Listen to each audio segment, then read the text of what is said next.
Jadi jalma Islam jeung jadi jalma iman teh eta teh nikmat. Nikmat anu bahkan nikmat anu pangagungna.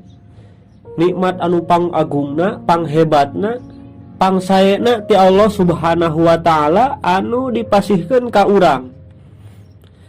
Lain nikmat harta anu pang alusna teh boga harta loba.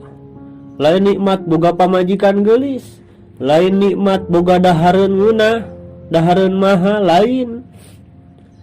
Nikmat anu sanya-nyana nikmat mah ketika urang jadi jalma Islam, jadi jalma iman. Laras ngan pertanyaanna karaos can nikmatna iman jeung nikmatna Islam ku urang. Mun acan karaos, naon sababna can karaos? Kieu we atunya, ketika urang boga dahareun ngeunah dahareunna teh meunang meuli teh restoran mahal. Cenah mah ceuk sasaha eta dahareun teh ngeunah nikmat. Tapi lamun dideleukeun hungkul, ditinggalikeun hungkul, ku urang teh diteuteup we terus eta dahareun teh. Wareg moal. Wareg moal. Moal wareg. Da amal urang kana dahareun mah jadi dahar. Kata bendana dahareun, kata kerjana dahar. Jadi intina lamun urang hayang ngarasaan eta ngeunahna dahar, ngeunahna eta dahareun, nya kudu didahar dahareun eta teh. Mun urang hayang ngarasakeun nikmatna nginum, nikmatna minuman, nya kudu diminum, diinum ku urang minumanana. Pamajikan geulis, moal jadi nikmat pamajikan geulis oge lamun tuluy jaga jarak mah contona teh ayeuna usum corona. Boga pamajikan geulis tapi tara dicabak-cabak acan, moal karasa nikmat. Sanajan pamajikan geulis. Kitu oge Islam, kitu oge iman. Islam moal jadi nikmat, moal karasa nikmatna ketika Islam ngan ukur ngaran jeung pengakuan. Ngajeblag we dina KTP agama Islam, tapi amal urang jang Islam teu aya, moal karaos nikmatna. Amal urang kangge Islam teh kudu bener, kudu berdasarkan ilmu, kudu berdasarkan instruksi Allah, Rasul, kudu jelas. Perintahna ulah nyanyahuanan jeung teu bisa sakahoyong. Aya aturanana, aya din anu ngatur, aya ilmu anu ngatur. Hatak paingan urang salat geus mang tahun-tahun, karaos teu acan salat teh nikmat raos. Raos keneh mana dahar jeung salat. Kan salat mah nya hese can karasa sigana teh. Kan kapungkur mah sahabat. Sayyidina Ali mah dugikeun ka dicabut panah dina badana teu karasa.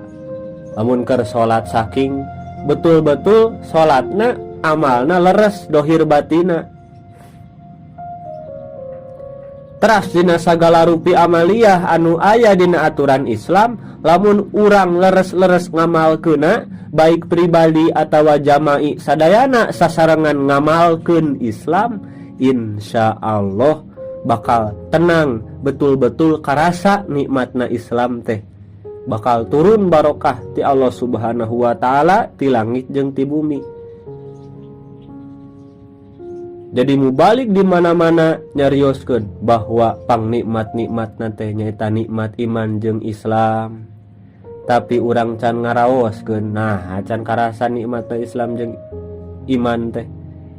Itu kulantaran mungkin urangna anu masih keneh loba salah jeung loba kurangna dina ngamalkeunana. Beda jeung dahareun mah mun hayang karasa ngeunah teh amalna naon? Amal urang kana dahareun kali didahar. Minuman mun hayang karasa ngeunah, karasa seger nya kade diinum. Ta Islam tina aslama kata kerjana teh pasrah. mun urang betul-betul hayang karasa nikmatna jadi jelema muslim, maka orang kedah betul-betul pasrah kana aturan Allah Subhanahu wa taala nepi ka maot. Insyaallah eta Islam anu bakal nyalametkeun urang engke di akhirat salawasna urang kenging kabagjaan. Harta, artos, mobil, rumah, pamajikan, anak, eta ngan ukur nikmat sementara, bahkan bisa jadi lain jadi nikmat tapi jadi fitnah. Ketika orang maut, pamajikan orang bisa jadi dikawin deui, ditikah deui ku batur. Ketika orang maut, harta orang moal jadi milik orang deui. Kapungkur masa salami hirup eta harta teh atas nama orang. Tapi ketika orang maut, yang di atas tinggal nama, yang punya nama aya di bawah, dikubur urang, tinggal ngaran urang engke, sehingga harta urang jadi milik ahli waris. Pamajikan urang buah ditikah deui ku batur, anak-anak urang buah boga bapa anyar, boga indung anyar. Tinggal urang mempertanggungjawabkeun kaislaman jeung keimanan urang ka Allah Subhanahu wa taala.